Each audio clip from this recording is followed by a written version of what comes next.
कपड़े धोने वाली बहू।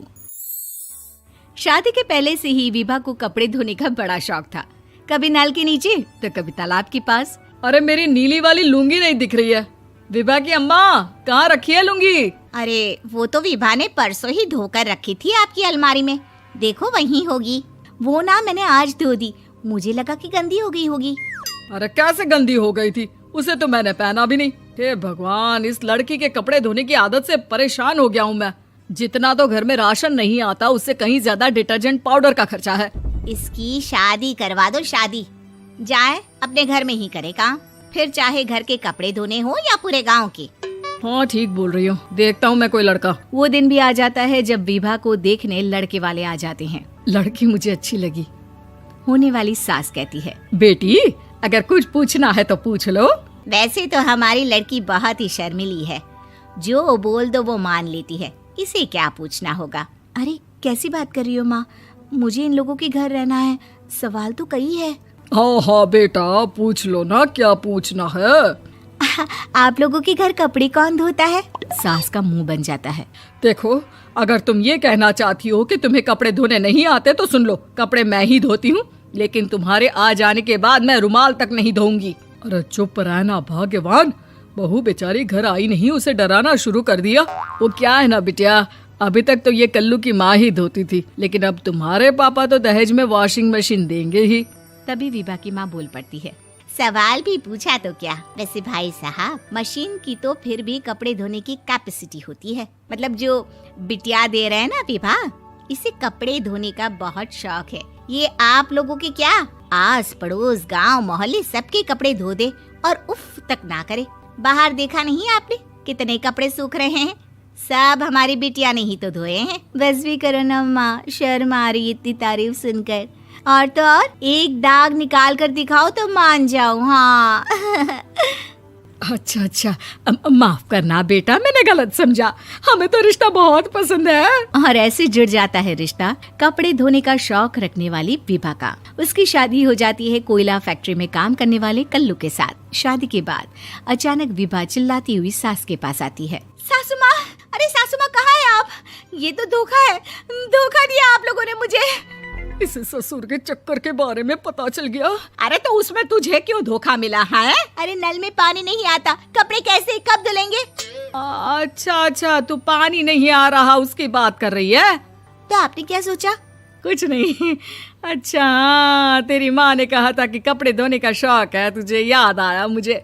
शौक बोलकर कपड़े धोने वाले मेरे जुनून को कम ना आके सासू माँ, कपड़ा धोना मेरा गुरूर है। तभी पति भी वहाँ आ जाता है। अभी मैंने इसे सनी देओल की फिल्म दिखाई है, उसी के डायलॉग मार रही है माँ। अच्छा सुन, साफ साफ बता रही हूँ, पानी सुबह 4 से 6 और शाम को 10 से 12 आता है, समझी? विभा टाइमिंग सुनकर हैरान हो जाती है। ये क्या भूतों का मोहल्ला है? सुबह 4 बजे उठकर कौन कपड़े धोता है? 4 बजे टंकी में पानी जाता है, फिर सारा दिन धोना ना, किसने मना किया? अरे कैसी बात कर रही हैं? 200 लीटर की टंकी में कितने कपड़े धो लूंगी मैं? सुबह ही उठ जाऊंगी मैं। अब क्या था, विभा सुबह 4 से लेकर रात के 12 बजे तक कपड़े ही धोती रहती। एक रोज सास पड़ोस से निकलकर कहीं जा रही होती है कि साथ वाली कहती है, हाँ कल्लू की माँ, जरा ये बताओ कि 2 साड़ी है, 2 ब्लाउज और एक पेटीकोट और एक नाड़े वाला लंबा कच्छा। हाँ तो? अरे तो क्या, कितना लोगी धुलाई ये बताओ। धोबन दिख रहे हैं हम क्या? हमारे पति सरकारी नौकरी से अभी रिटायर हुए हैं और बेटा सुपरवाइजर है कोयला फैक्ट्री में। धोबन समझ रखा है हमें? हाय रे कल्लू की अम्मा, माफ कर दो, वो तो मोहल्ले में यही सब बता रहे थे कि तुमने बहू को कपड़ा धुलवाने के काम में लगा दिया है। सास को पड़ोसन की बात सुनकर गुस्सा आ जाता है। वो घर पहुंचती है जहां घर के बाहर ही इतने सारे कपड़े सूख रहे होते हैं जितने कि किसी धोबन के घर पर। अरे ओ कल्लू की दुल्हन, बाहर निकल। माँ जी यहीं आ जाओ, बाथरूम में चादर धो रहे हैं हम। अरे अभी हम धोते हैं, तुमको बाहर निकलो। ये आस पड़ोस वाले बोल रहे हैं कि हम बहू से कपड़े धुलवा कर उसे कपड़ा धोने वाली बना दिए हैं। अरे छोड़ो ना माँ जी, किन लोगों की बातों में आती हो? आस पास के लोगों का तो काम ही होता है कि वो किसी तरह सास बहू को लड़ा दे। बहू सारे घर के कपड़े धोती है, ये क्या कम है? बोलिए। सास को भी लग जाता है कि वो बहू का ये सनकीपन नहीं छुड़वा सकती, इससे अच्छा है कि खुद ही चुप हो जाए।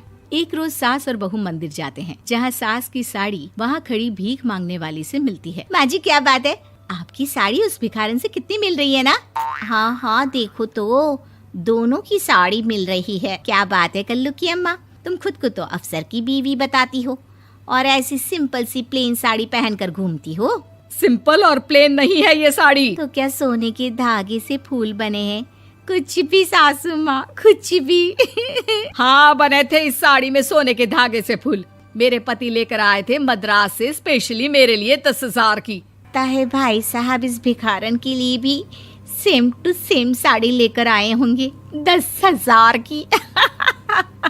सास उस वक्त तो कुछ नहीं कहती, लेकिन बहू के साथ घर आती है और अलमारी से एल्बम निकाल कर लाती है। ये साड़ी देख रही है, ये वही साड़ी है जिसे मैंने अभी पहना था।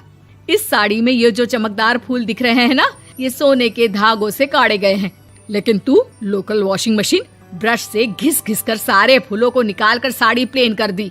मुझे माफ कर दीजिए सासू माँ। और तो और, जब मैंने तुझे तेरी गलती के लिए कुछ नहीं कहा, लेकिन तूने तो सबके सामने मेरा मजाक ही बना दिया। क्यों? बहू को समझ में आ जाता है कि अब से उसका कपड़े धोना बंद।